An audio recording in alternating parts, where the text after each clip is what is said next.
Vamos a iniciar una sesión más. Con eso damos la bienvenida a todos los que nos acompañan el día de hoy al programa Justicia y Paz Sociales, Derecho Internacional del Trabajo en su novena temporada de la versión digital. Es un gusto para mí saludarles porque es el primer programa del año, del semestre, en donde comenzamos con otros temas para platicar. Y hoy tenemos a una invitada a la que le tengo mucho cariño porque en nuestra vida laboral hemos coincidido en varios escenarios y tiene mi reconocimiento la invitada del día de hoy, que es la doctora Carla Jiménez Juárez. Carlita, muchas gracias por haber aceptado estar el día de hoy con nosotros. Muchísimas gracias, pues muy buenas tardes, gracias por la presentación y por supuesto por la invitación, maestra Jazmín. Y también quiero agradecer al coordinador académico, al doctor Enrique Larios y por supuesto a la directora de la Facultad de Derecho, a la doctora Sonia Venegas. Pues sí, muy contenta de estar aquí en este programa y también contigo, que coincido. Te tengo también mucho cariño y admiración, maestra Jazmín. Y bueno, hemos coincidido en diversos lugares y esta es otra ocasión más. De verdad, mil gracias. Y también agradezco a todos los que se encuentran conectados, a mis amigos, compañeros, alumnos y a todo el público que se conectó el día de hoy. Gracias, maestra Jazmín. Gracias a ti, Carlita. Y antes de continuar y de comenzar con nuestro tema, también quiero extender los agradecimientos a la directora de nuestra Facultad de Derecho y a Carla López, que nos apoya también desde el área tecnológica detrás de esta plataforma para el efecto de que podamos tener el espacio correspondiente de manera óptima y la transmisión correcta de nuestro programa. Pero más allá, también a la directora porque ha tenido la consideración de continuar con estos espacios que para todos los estudiosos del derecho del trabajo son de suma importancia y que es un espacio en donde podemos ahondar un poco más sobre los temas que día con día se toman para el derecho del trabajo en diferentes escenarios. Y precisamente el día de hoy que hemos elegido entre Carla y yo un tema bastante importante porque en lo cotidiano parece que conocemos todos en qué consiste y de manera técnica es necesario de pronto limitarlo y de pronto definirlo para comenzar al análisis de cómo el derecho internacional del trabajo también tiene postulados sobre este tema. Y esto es OIT, discriminación, es decir, la discriminación como un tema importante para cualquier ámbito de la sociedad, pero que la Organización Internacional del Trabajo ha tenido la necesidad de estudiar y de emitir varios postulados que más adelante vamos a platicar, incluso convertidos en tratados internacionales de aplicación obligatoria para nuestro país y para prácticamente todo el mundo. Y ese es el tema que el día de hoy vamos a platicar con Carla. Y Carlita, pues, ¿qué te parece si comenzamos recordando un poco a quienes nos escuchan y nosotras mismas también recordando un poco? ¿Qué es la discriminación?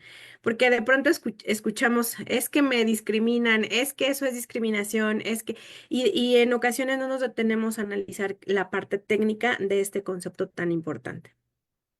Muchísimas gracias, maestra Jazmín. Bueno, quiero nada más comentar un poco en relación a por qué hablar de este tema en mi experiencia práctica y en mi experiencia como funcionaria de la Junta de Conciliación y Arbitraje de la Ciudad de México y ahora, bueno, con mi experiencia que he tenido en el ejercicio libre de la profesión como abogada postulante. Resulta que la semana pasada se me acercó una persona, me buscó, me dijo, oiga, abogada, sé que usted es abogada especialista en materia laboral y tengo un problema, quiero hacerle una consulta. Esta consulta, bueno, me llevó a varios análisis, ¿no? La primera me dice, a ver, fíjese que yo soy un agente de ventas, que ya tengo una experiencia de más de 20 años. Esta persona tiene 52 años, una estatura aproximada de 1,60. Pongámosle Pedro para no entrar en detalles, y me dice, vi una convocatoria que estaba publicada en internet y que decía que se requería un agente de ventas, pero como requisito es que había que tener una experiencia como mínima de 10 años en el tema de la agencia, del tema de ventas. pero pedían una edad de 35 a 50 años y una estatura mínima para hombres de 1,64 y para mujeres de 1,56. Me dice, abogada, reúno el requisito de tener la experiencia, es más, doblo la experiencia, tengo más de 20 años en este tema, pero tengo 52 años. Entonces, aquí, digo, desde hace mucho tiempo siempre he tenido como esa pregunta, ese complejo en el sentido de que eso no discriminatorio. Bueno, pues resulta que sí, efectivamente, la convocatoria tenía un sentido, sí, de experiencia, de capacidades, de aptitudes profesionales que él requería, pero la edad no tenía nada que ver con estas aptitudes, ni siquiera la estatura. Y esto me lleva a la conclusión de que la discriminación es cualquier diferencia de trato en el trabajo, si hablamos específicamente de esta diferencia en materia laboral, que no tiene una razón ni una justificación, es decir, es esta diferencia arbitraria. No toda diferencia de trato, maestra Jazmín, es discriminación. Incluso la propia Suprema Corte de Justicia lo ha dicho. Las diferencias de trato que son arbitrarias son discriminación. Y aquí observamos que esta diferencia que se hace a mi cliente no es decir, no podía él concursar, ni siquiera puede presentar la solicitud porque no reúne ese requisito. Tenemos también algunos otros casos, por ejemplo, que me tocaba revisar en el tema de discriminación y normalmente pues era una trabajadora, un caso que recuerdo, que estaba embarazada y decía la trabajadora, alegaba, argumentaba en su demanda que ella fue despedida porque cuando tenía 5 meses, mandaron a hacerle estudios a todos los trabajadores y ahí se percataron que pues que tenía un embarazo, ¿no? Entonces, esto pues me lleva igual a la conclusión, eso no discriminatorio. Y me decía un abogado, abogada, es que entonces todas las embarazadas, todos los casos de las embarazadas son discriminación.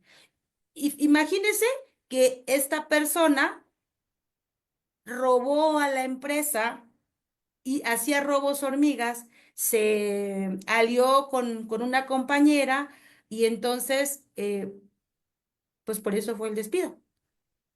La pregunta, digo, más allá del tema de la litis, del tema de la carga probatoria, es, ¿era o no despido discriminatorio? Es decir, el concepto de discriminación implica cualquier trato cualquier diferencia, cualquier exclusión hacia una persona por pertenecer a una persona, por ser una persona en situación de vulnerabilidad. ¿Qué significa? Que puede haber alguna diferenciación hacia una persona que, por ejemplo, digas, a mí no me van a contratar porque, pues, que sí, ¿no? No estoy compitiendo con otra compañera, pero le dan el trabajo a esa persona, pero no hay ninguna categoría sospechosa. A diferencia de que, por ejemplo, vamos dos personas a competir por un puesto y resulta que a mí no me dan el puesto porque soy mujer y a él se lo dan porque es hombre. O que a lo mejor exigen algún requisito, como por ejemplo que tenga una experiencia en materia laboral de más de 10 años y yo tengo 5 años y mi compañero tiene una experiencia de 20 años. Es decir, no toda diferencia de trato va a ser discriminatoria y para ello vamos a utilizar un test que se llama el test de igualdad. Y este test de igualdad nos dice que hay que seguir una serie de requisitos. Primer requisito es si existe una diferencia de trato. Si esa diferencia de trato afecta el ejercicio de un derecho, el derecho humano al trabajo, el derecho humano a la estabilidad en el empleo, el derecho humano a las condiciones de trabajo. Pero si esa diferencia de trato es arbitraria, es decir, no tiene ninguna razón de ser, no está relacionada con las aptitudes, con las capacidades o con el actuar de la persona trabajadora. Y si no tiene esta razón objetiva, pues significa entonces que el actuar, ya sea el que no se contrate o el que se despide a esta persona, pues está incurriendo en un trato discriminatorio. Esto lo vamos a encontrar justamente pues en algunos instrumentos internacionales, la propia. Carlita, antes de que empecemos a hablar de los instrumentos internacionales, quiero replantear, más bien recapitular parte de lo que ahorita nos has comentado de manera muy importante, porque considero que necesitamos tener plena claridad de lo que en efecto es discriminación y que tú atinadamente nos has dado algunos ejemplos que vemos dentro del derecho del trabajo, que has podido vivir, observar, incluso a lo mejor hasta resolver algunos de ellos por tu experiencia profesional.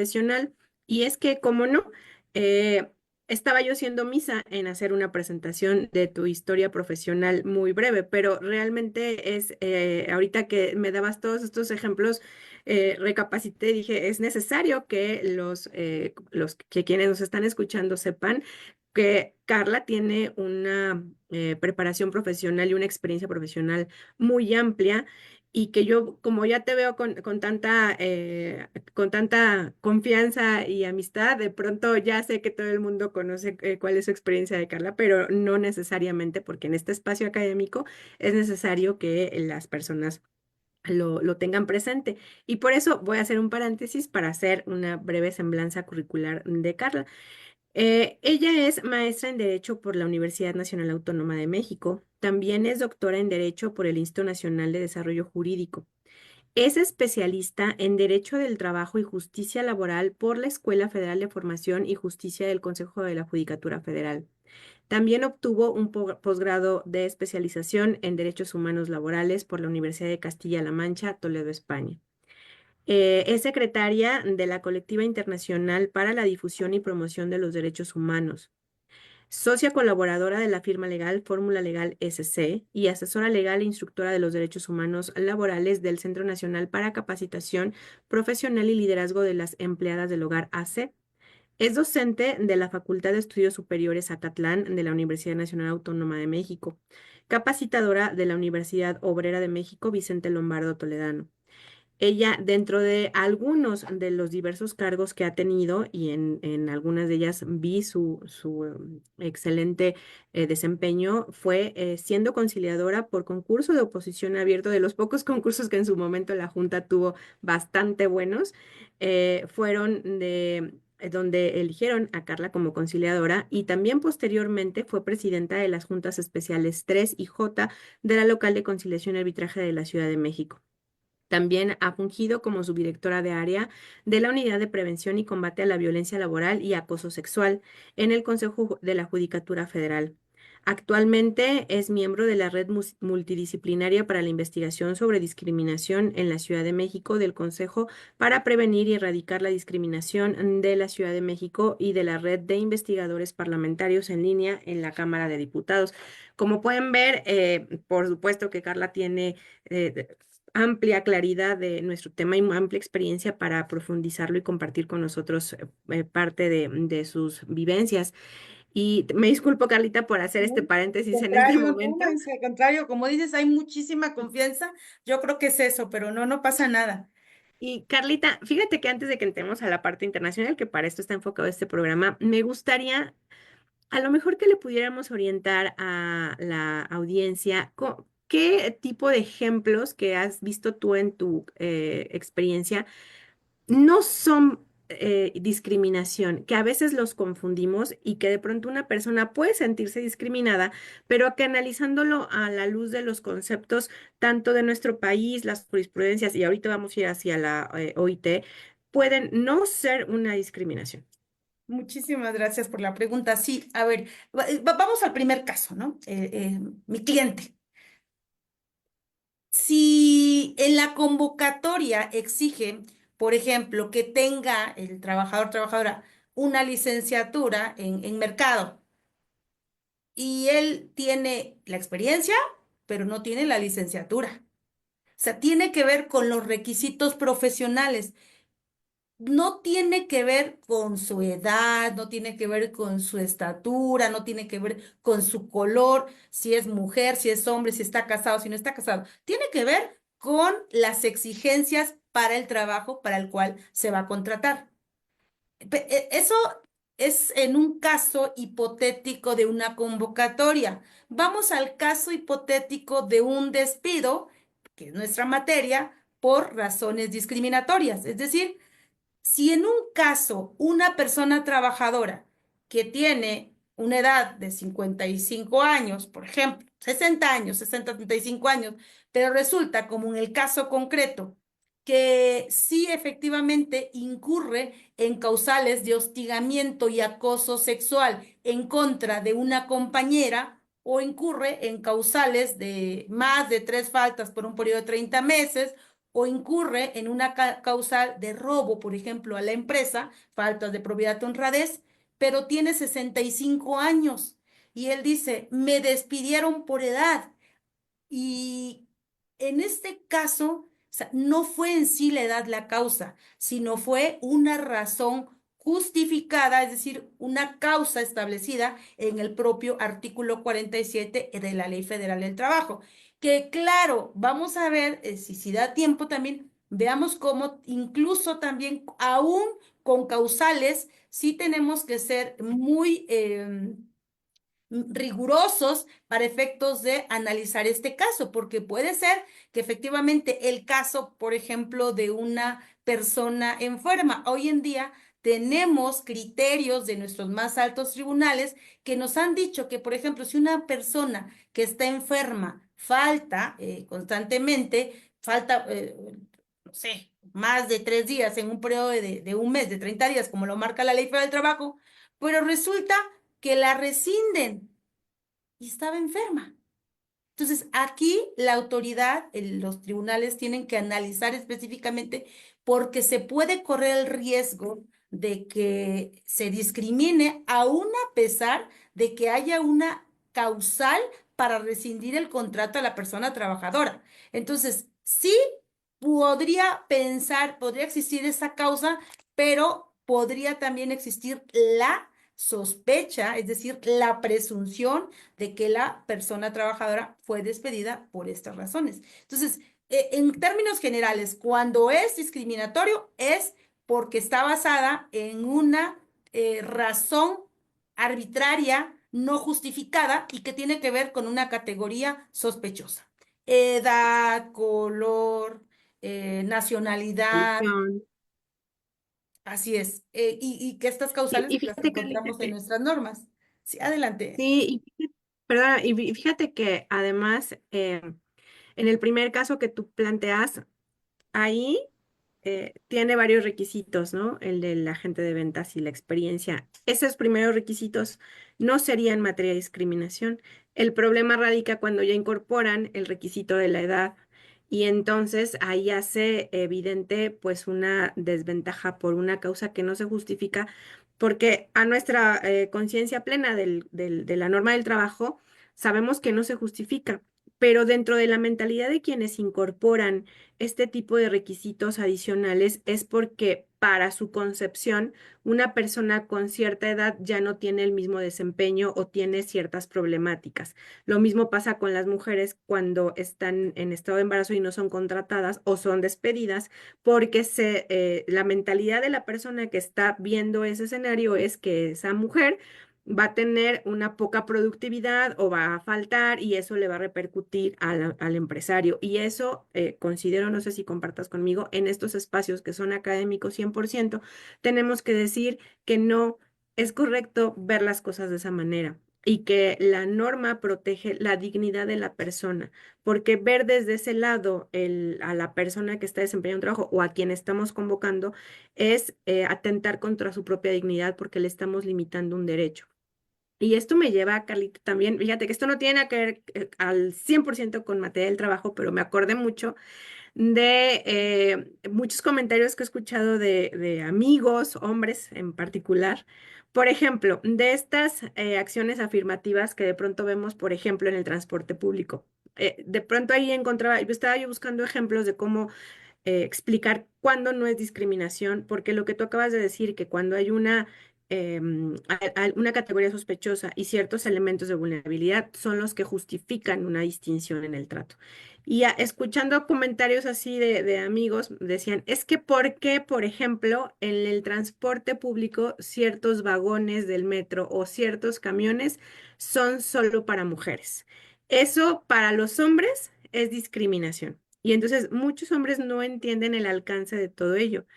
Y es precisamente porque esa diferenciación en el trato sí hace una justificación de por medio, que es una categoría sospechosa de la que tú nos has hablado, de una violencia evidente en la sociedad en contra de ese sector. Y ahí es donde creo, intento hacer un ejemplo de cómo es que conductas cotidianas que vemos a lo mejor no tan apegadas al derecho del trabajo salen de la estructura de la discriminación. No sé si compartes conmigo. Y fíjate, me quedé pensando, maestra Jazmín, aquí justamente, a ver, si decimos que el trato es arbitrario, el arbitrario, ¿por qué? Porque si hablamos de una categoría sospechosa, está basado en un estereotipo, incluso en un rol de género. Es decir, lo dijiste bien, si es la edad, porque la persona no es productiva, ya no es ágil. Si es un adolescente, porque no es responsable. Si es una trabajadora, híjole, porque no va, voy a necesitar a otra, ya no va a trabajar, le va a dar mucho sueño. Si es una persona con alguna enfermedad, pues también. No, pues porque esa persona va a estar pidiendo permisos, va a estar cansada, ya no va a ser productiva, ya no va a hacer las mismas actividades que hacía antes. Es decir, tiene que ver con este estereotipo, esta idea que tenemos errónea de que estas personas ya no son útiles.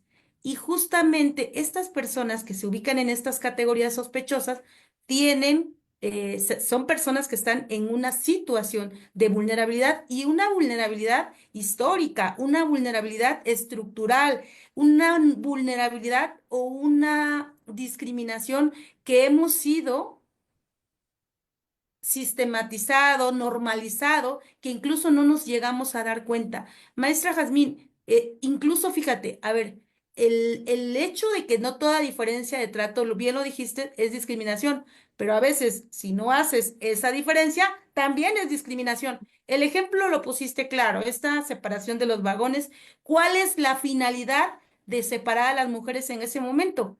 Porque son las acciones afirmativas tienen que ver con una temporalidad. Son acciones que se van a implementar en un determinado momento mientras se cambia la situación, se llega a disminuir o incluso erradicar la discriminación. Bueno, ¿cuál era la finalidad? Pues que las mujeres no fueran víctimas de violencia sexual en los vagones del metro.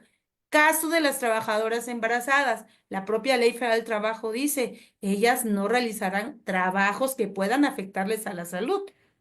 Y si no hiciéramos eso, estaríamos discriminando. Entonces, el ejemplo que pusiste me parece correcto como para tratar de explicar y que no se nos vaya ningún elemento, porque sí, justamente es un tema que es demasiado debatido en estos momentos, pero creo que tiene que ver aquí, mira, yo revisé algunos datos estadísticos y esto es para que un poquito nos autoanalicemos, revisemos cómo nos estamos comportando, porque realmente, reitero, no es el hecho de que sea una causa razonable, sino es una causa basada en un estereotipo de género. Cuando hacen una encuesta nacional sobre discriminaciones en el 2022, es decir, hace 3 años, en donde le preguntan a muchas personas si están dispuestos a contratar a una persona y ponen las categorías sospechosas, ¿no? Una persona con VIH, una persona trans, una persona migrante, afrodescendiente, con una discapacidad, mujeres embarazadas.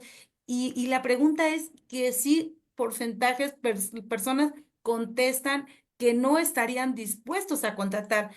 Para muestra, voy a poner el tema de con VIH. 14,65 de personas respondieron que no contratarían a una persona con VIH.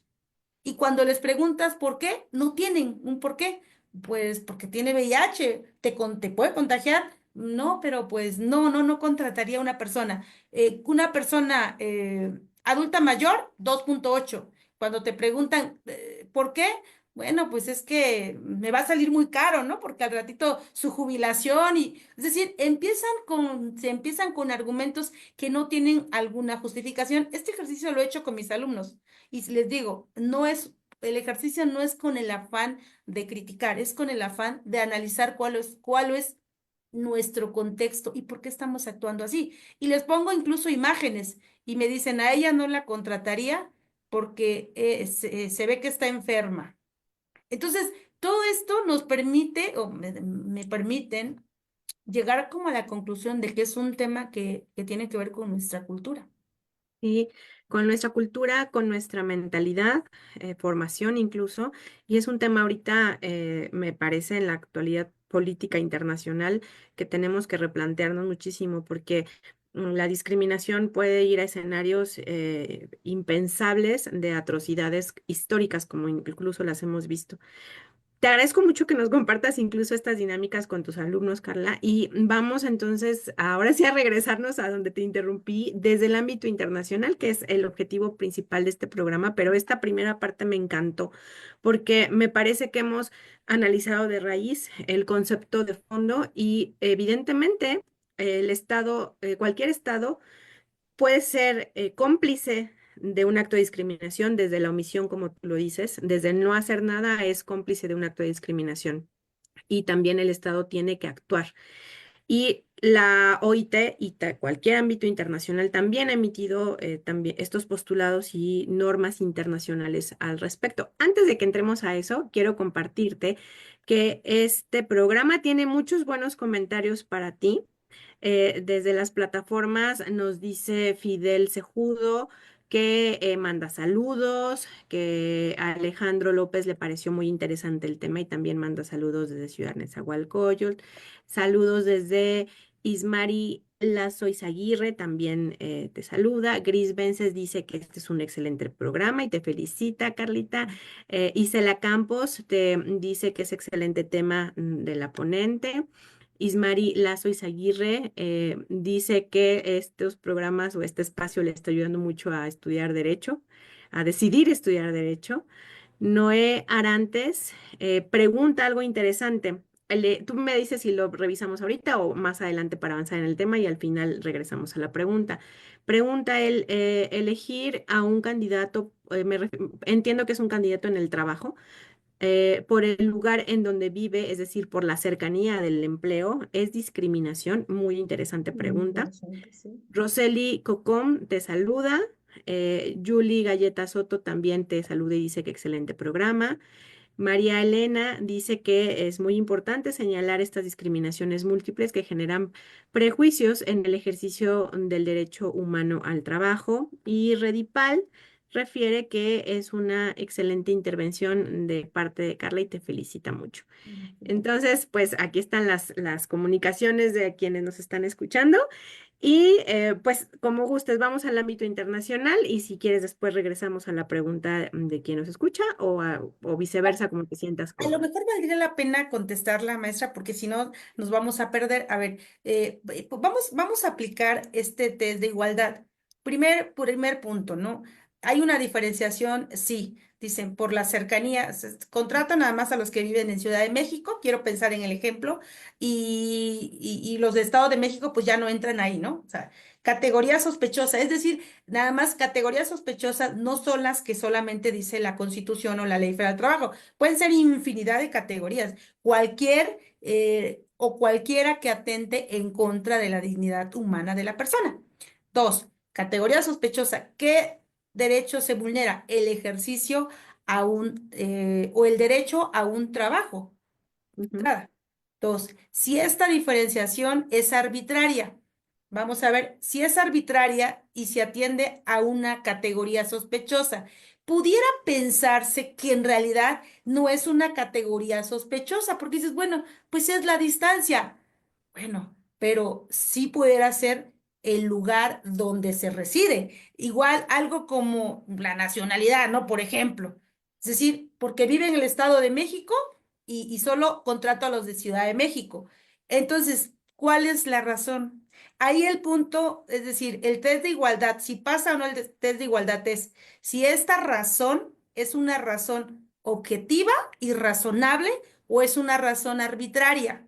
Puede ser una razón objetiva, y objetiva significa, sí, es que sabes que no voy a contratar a los que viven en el Estado de México porque el horario es a las 8 de la mañana y no van a alcanzar a llegar. Están presuponiendo que las personas que viven en el Estado de México no van a alcanzar a llegar. Mm. Y voy a ser un poco extrema, razonable. La razonabilidad implica si la finalidad que tienen va relacionada con la medida propuesta.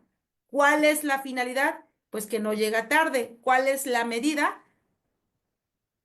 Pues solamente a los de la Ciudad de México y excluyo a los de el Estado de México. Desde mi punto de vista, no pasa el test de razonabilidad y objetividad. Para mí sí sería una forma de discriminación.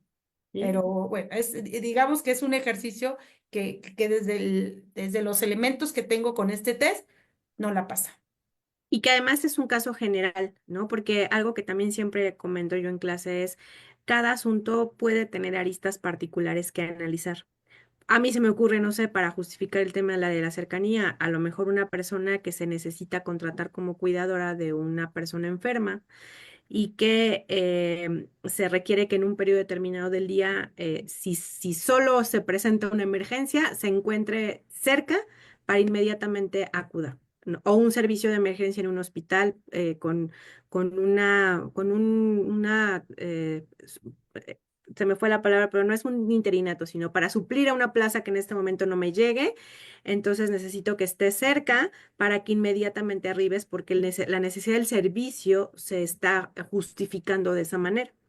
Pero insisto, son solamente ideas que de pronto se me vienen y que, como bien dice Carla, esto es genérico y hay que analizarlo en cada caso en particular. Ujú. Muchas gracias, Carlita. Pues vamos ahora hacia el ámbito internacional. Tenemos por parte de OIT pronunciamiento sobre discriminación. Tenemos incluso un convenio que es un convenio fundamental. ¿Quieres platicarnos sobre este? Sí, sí, maestra, gracias. Y justamente es el tema, ¿no? El tema del día de hoy. Convenio 111 sobre discriminación en el empleo y ocupación. Resulta que este convenio fue ratificado por nuestro país desde el 11 de septiembre de 1961. Es un tema que México ya se había pronunciado, ¿no? Ya había un interés. Sin embargo, todo esto se ha venido desarrollando tanto en la legislación como en las políticas públicas recientemente. ¿Qué nos dice este convenio? O sea, nos define lo que es discriminación en el empleo y no nos vamos a meter al concepto porque ya lo analizamos, ¿no? Simplemente aquí sí quisiera hacer énfasis que ya nos da un elemento para decir cuándo no es discriminación y nos dice que si las exclusiones, distinciones o preferencias basadas en las categorías sospechosas y que impiden el ejercicio de un derecho al trabajo, a la estabilidad laboral, a las condiciones de trabajo, si estas diferenciaciones están basadas en calificaciones exigidas para un empleo determinado, no son discriminación, que incluso también, bueno, lo encontramos en la Ley Federal del Trabajo. Digamos como conceptualmente. Ya analizaríamos el caso específico que incluso una razón como esta, en apariencia justificada, se puede disfrazar. Pero es importante resaltar, maestra Jazmín, y a todos los que nos escuchan, que este convenio tiene como, y su recomendación también, porque es el convenio y la recomendación 111, tiene como finalidad establecer más bien cuáles son las obligaciones para el Estado mexicano que ha firmado el convenio. Y dentro de estas obligaciones es implementar políticas públicas a fin de que dentro del Estado se erradiquen y eliminen todas las conductas discriminatorias. Es decir, que el Estado en sus diversos ámbitos de competencia, ya sea legislación, ya sean políticas públicas o incluso en las propias sentencias de los tribunales, no se implementen políticas discriminatorias. Aquí podemos ya hablar de artículos o incluso cláusulas de los propios contratos colectivos antidiscriminatorias.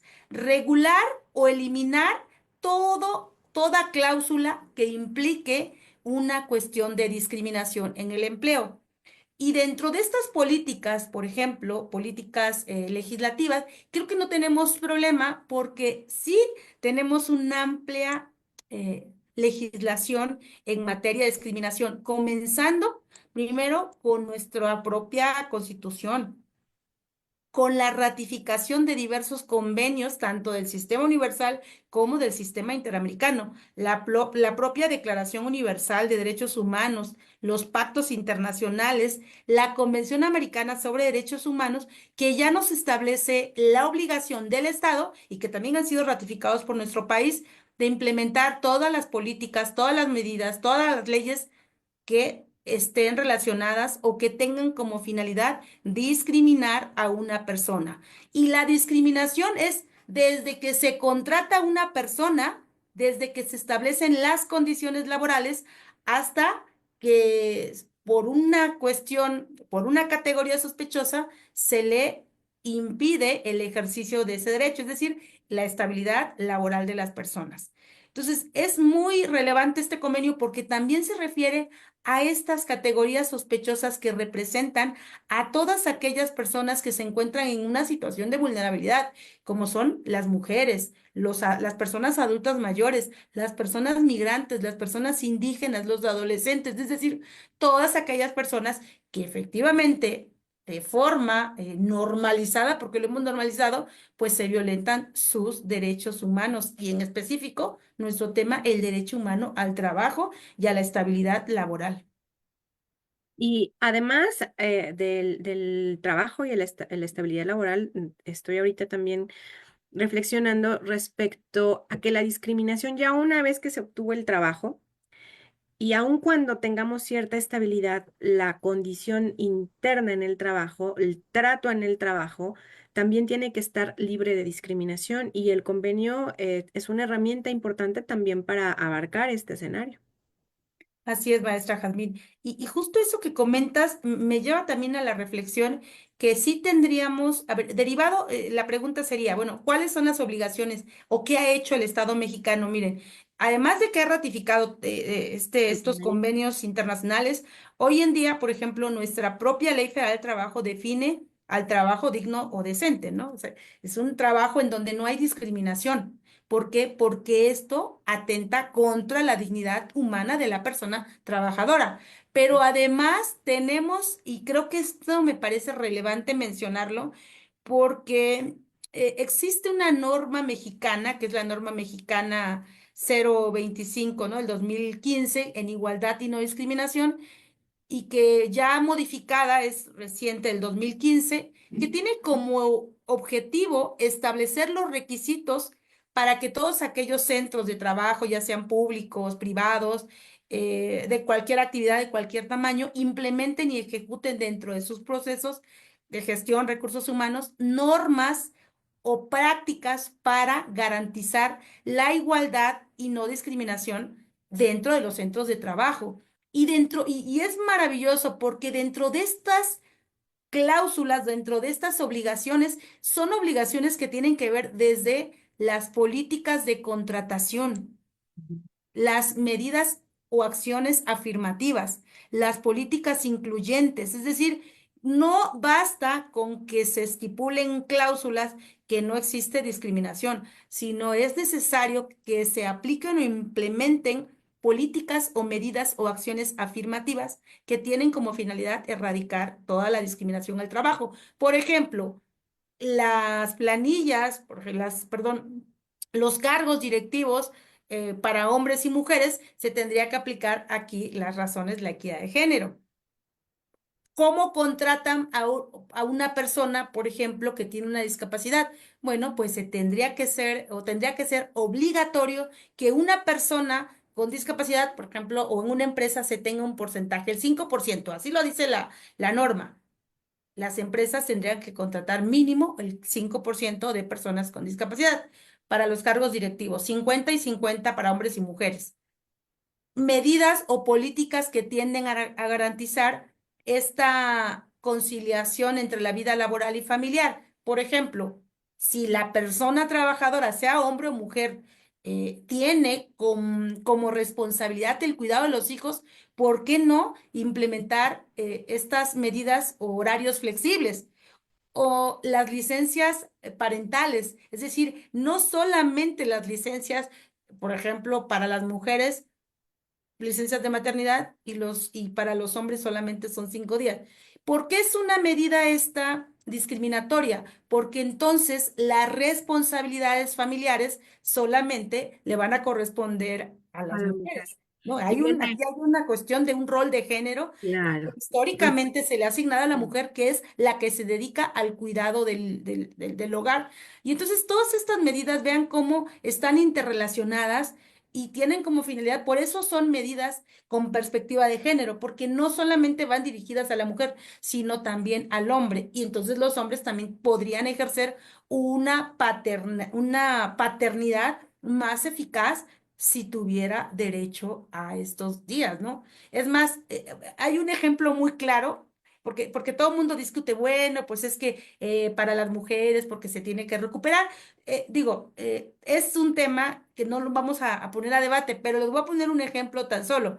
Revisen la Ley Federal del Trabajo cuando se trate de adopción de un infante, ¿cuántos días le corresponden a la mujer? Y al hombre le corresponden 5 días. Sigue siendo una cláusula discriminatoria porque no hay una razón. ¿Por qué a las mujeres más y al hombre solamente 5 días? Porque atiende a un rol de género, el cuidado de los menores, de los hijos, de la familia, las labores del hogar le corresponden a la mujer. Entonces, todo esto, toda esta norma tiene como finalidad justamente implementar políticas para que se erradiquen todas las formas de discriminación, incluso como parte también de las acciones afirmativas por parte de la Secretaría de Trabajo y Previsión Social, es instrumentar distintivos para empresas familiares o empresas familiarmente responsables. ¿Por qué? Porque justamente no se sabe, se normaliza estos temas de discriminación, pero tendríamos que tener una sensibilización y capacitación para darnos cuenta que a veces o casi siempre discriminamos por una cuestión cultural, por una cuestión de falta de conocimiento y que esto a las empresas pequeñas, a las empresas medianas, pues le llevan a conflictos que pueden generarles mayor gastos al dictar una sentencia en donde los condenen porque se trata de un caso de discriminación. Y aquí veo el tema de carga de la prueba. Cuando hablamos de un caso de discriminación por razones discriminatorias, las cargas probatorias son para la persona que niega la discriminación, que niega el despido por discriminación. Entonces, esto, imagínense si las empresas entendieran o tuvieran este conocimiento, pues tendrían mucho cuidado en los temas de recursos humanos. A quién se contrata, cómo se contrata y cómo se despide. Por supuesto, no, bueno, es el pan nuestro de todos los días ver la falta de cuidado en muchas empresas para quienes están a cargo de la manera práctica del despido, de la contratación, de cómo llevan incluso la misma relación de trabajo. De pronto llegan algunos asuntos en donde refieren, es que en mi reglamento dice que no se puede usar, por ejemplo, falda. ¿No? Y dices, de verdad no se es consciente de la implicación que hay. Pero me quiero recapitular dos cosas importantes, porque primero, cuando tú nos platicabas de las responsabilidades del Estado, cualquier Estado que es miembro de OIT para cumplir el convenio 111, yo pensaba en México con todo lo que tú nos decías y decías, es que se han hecho muchas normas en favor de la no discriminación, no vamos caminando hacia allá. Y de pronto yo dije, es verdad. Creo que nuestro país, desde el ámbito normativo, solamente el ámbito de la legislación, está caminando para cumplir el convenio. Y ahorita que otra vez nos hace reflexionar pensando en, por ejemplo, estas disposiciones que todavía en la Ley Federal del Trabajo tenemos resquicios de repeticiones de roles de género, de desigualdad, incluso para hombres y mujeres no es nada amable el periodo de licencia de paternidad que nos ha referido y el de maternidad. Porque, porque son los dos escenarios. A la mujer le generas otra vez la perpetuidad del rol de género. Te toca a ti el cuidado de los hijos y seguirá siendo así porque la misma ley te da a ti el chance, mientras que al hombre solo le dio sus 5 días. Pero también es un escenario de discriminación para el hombre, porque a mi consideración los hombres históricamente han sido limitados para ejercer libre y efectivamente su paternidad. Han sido juzgados en algunas décadas anteriores aquellos hombres que querían ejercer su paternidad de una manera diferente eran señalados socialmente y además no se justificaba el por qué un hombre tenía que hacer ese rol que le tocaba a la mujer. Entonces, también han vivido discriminación, discriminación en varios escenarios por su rol de hombre, donde no han podido vivir lo bonito que puede ser vivir la paternidad de un recién nacido o dependiendo de las edades, o simplemente ellos asumiendo una libertad de decisión del cuidado y la mujer a lo mejor en el ámbito profesional ellos también han resentido esa discriminación desde ese escenario. Entonces, ahora ya me estoy cuestionando un poco qué tanto como Estado mexicano estamos cumpliendo, porque no nada más basta en crear más y más y más normas, sino en ver que esas normas sí sean progresivas en estos derechos y que además vayamos avanzando en las nuevas mentalidades, porque pues es entendible que históricamente teníamos otro concepto de la vida y de los roles, pero hemos ido concientizando más conforme pasan los años y los estudios aumentan. Entonces, es difícil analizar si verdaderamente el Estado mexicano está caminando correctamente para cumplir el convenio 111 bajo estos aspectos. ¿Tú qué opinas, Carlita? Ahorita también, incluso antes de otra vez regresar contigo, me acordé de otra disposición en la Ley Federal del Trabajo, que es el porcentaje de contratación limitada para extranjeros y que incluso extranjeros tienen prohibiciones para ciertos aspectos laborales. ¿Qué opinas tú de la nacionalidad en el ámbito de trabajo cuando no dice la ley, no debes contratar extranjeros? No, dice, tienes que tener por lo menos un porcentaje tanto de nacionales. ¿Qué opinas, Carlita? Me parece que es una, de hecho, es una pregunta que nos va a permitir comprender que justamente la norma, incluso la propia Ley Federal del Trabajo, es discriminatoria. Dentro de las obligaciones del Estado, incluso es modificar. Las obligaciones derivadas de convenio 111 es modifica. Hablando de jueces, inaplican. Una norma con base en el 111 de la OIT se puede modificar cuando es discriminatoria. Esto que comentas es a la luz de los convenios internacionales y de la propia Constitución discriminatoria. ¿Por qué esa diferenciación a los extranjeros?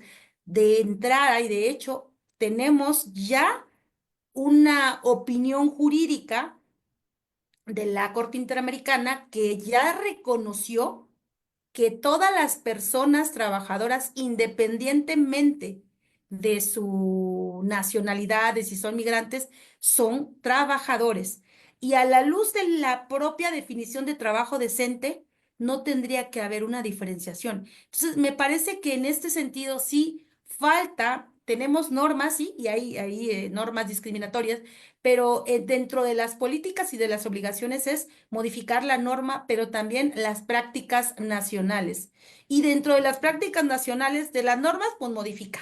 Prácticas nacionales identifica si en los reglamentos interiores, si en los contratos colectivos de trabajo, si en los propios contratos individuales de trabajo existen normas discriminatorias. Por supuesto, son cláusulas discriminatorias. Por eso hoy en día hablamos de normas de legislación con enfoque de género y de cláusulas de género, es decir, cláusulas de los contratos colectivos de género, porque lo dijiste muy bien. Esto no implica nada más que sea en contra de medidas o que sean en favor de la mujer, también en favor del hombre. La perspectiva de género implica erradicar roles o disposiciones en donde existan o se perpetúen estas discriminaciones basadas en roles o estereotipos de género. ¿Qué falta, maestra Jazmín? Pues falta un conocimiento y sensibilización por parte del Estado. Necesitamos sensibilizarnos, hacer públicas estas medidas antidiscriminatorias, Porque si le preguntamos al ciudadano de a pie, a la empresa pequeña, a una persona trabajadora, ve, hoy estamos tratando de conceptualizar si es discriminación o no es discriminación. Entonces, no todo es discriminación, pero para poder saber qué es discriminación, tendríamos que sentarnos a discutir cursos, capacitación, sensibilización, debates, foros, porque en este sentido nos vamos a también a poder identificar en cada caso si es una medida discriminatoria y que se ha ido normalizando a lo largo del tiempo y es necesario erradicarla o es una causa que no es discriminatoria, no es una diferenciación, pero no discrimina. El caso de los del caso que pusiste del número de porcentaje de trabajadores extranjeros, esa es una disposición definitivamente que discrimina y que va en contra de esto, esta opinión jurídica de la propia Ley Federal del Trabajo, del propio artículo primero constitucional, entonces sí habría que sentarnos a modificarla. Y por supuesto, ¿no? Revisar en acuerdo con los sindicatos. Los sindicatos tienen mucha disposición porque hoy en día ya se ha generado cursos, capacitación y se están tratando de modificar muchas cláusulas de los contratos colectivos, pero también es una tarea, maestra Jazmín, pues compleja, que no es de la noche a la mañana, creo que sí tenemos mucho material para poder discutir, pero también yo le veo muchas bondades y creo que sí vamos hacia adelante. Falta, claro, pero pues he identificado que no es un tema técnico, sino es un tema de estrategia. Es decir, ¿qué estrategias se están utilizando, se están aplicando? Pues para erradicar esta violencia, esta discriminación por cualquier motivo de estas personas en situación de vulnerabilidad. Y si queremos resultados diferentes, pues que hay que hacer cambios y cosas diferentes. Y porque además a veces no somos conscientes de que la vida y la vida laboral es una ruleta. En la medida en que nosotros también llegamos a tener actos conscientes o inconscientes de discriminación, no sabemos en qué proporción en algún momento también nosotros en un escenario diferente podemos serlo. Entonces, todos estamos dentro de este mismo ámbito del trabajo de una o de otra forma. Fíjate que ahorita con lo que comentabas de la nacionalidad y de la cantidad de extranjeros que se pueden o no contratar en México en cada empresa, me, por supuesto, comparto contigo la opinión, pero también viene a mi mente pensar que va a ser bien difícil y bien complicado cambiar todo esto, no viéndolo desde el lado pesimista, sino porque históricamente tiene una razón de ser, ¿no? Recordemos huelgas de Cananea, en donde prácticamente se contrataban con los mejores beneficios precisamente a extranjeros de la misma nacionalidad de los propietarios de las concesiones mineras. Entonces, ¿qué ocurría? Que aquí la discriminación era para nuestros nacionales, donde esas empresas tomadas del capital extranjero, esos mismos extranjeros de su misma nacionalidad, pues beneficiaban en territorio mexicano a extranjeros. Y de ahí nace la disposición de la Ley Federal del Trabajo, en donde dice, hey, momento, tú empresario tienes que contratar tanto porcentaje de mexicanos, por eso que pasó y que se vivió sobre todo en la época del porfiriato, y esa es la razón del por qué existe. Pero al final el derecho es dinámico, la sociedad también lo es, y al día de hoy tenemos que tener una visión en el ámbito del trabajo progresista, en donde queremos pensar que esas desigualdades de aquellos años ya no están quizá otras, pero que también tenemos que comenzar a ser conscientes sobre ello. Carlita, está terminándose el tiempo. Se nos fue volando cuando platicábamos, ustedes que dije, se va el tiempo volando, Carlita, pero vamos a abordar esto y esto. Y pues tantas cosas que yo quería preguntarte y que quería platicar del tema contigo que ya no nos va a permitir el tiempo. Solamente te cuento que hay más personas que te están saludando.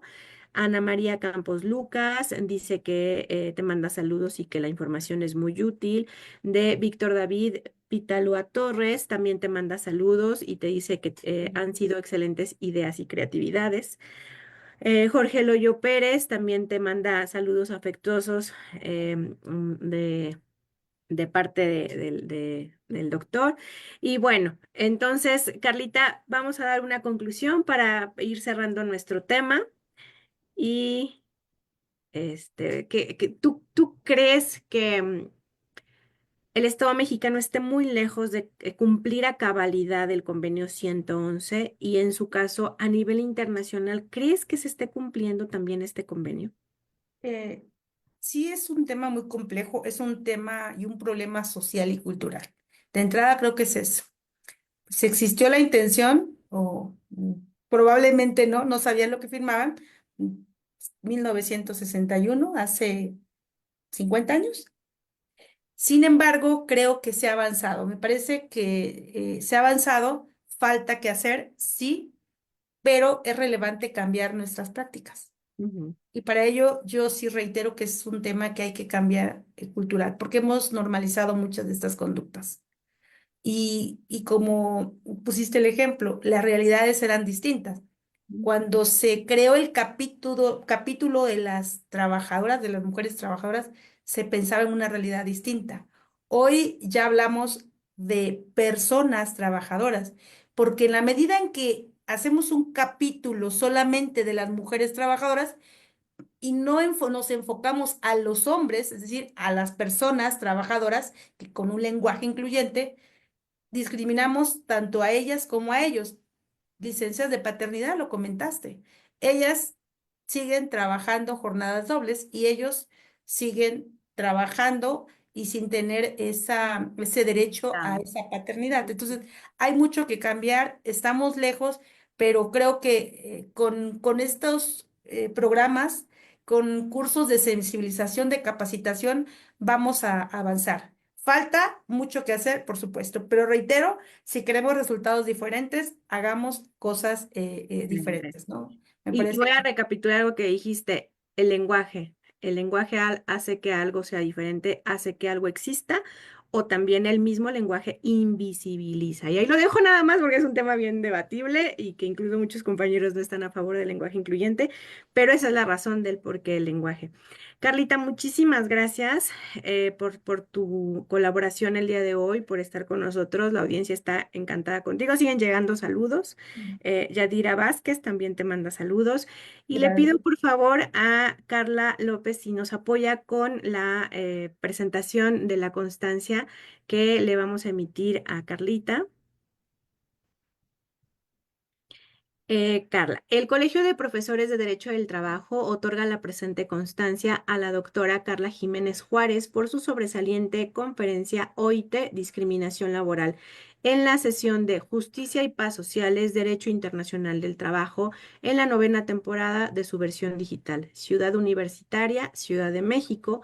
Por mi raza hablará el espíritu, 19 de febrero de 2025 y la firma el doctor Enrique Larios, que es el presidente de nuestro colegio. Con muchísimo agradecimiento, Carlita, por haber estado en este espacio que tengo que decirlo, es un espacio académico 100% y adicional a ello, la participación de Carlita ha sido completamente honorífica, únicamente con el objetivo de compartir los conocimientos que su experiencia profesional le ha dado. Gracias, Carlita. Pues gracias a ti, maestra, y a todos los que se conectaron. Un saludo y abrazo para todos. Y también para ti, maestra, y el doctor Larios. Gracias, Carlita. Saludos a todos. Gracias a la Facultad de Derecho. Gracias a Carla López que nos ha apoyado en el seguimiento de este programa. Nuevamente, gracias a la dirección de nuestra facultad y que todos tengan muy bonita noche. Hasta pronto. Hasta pronto.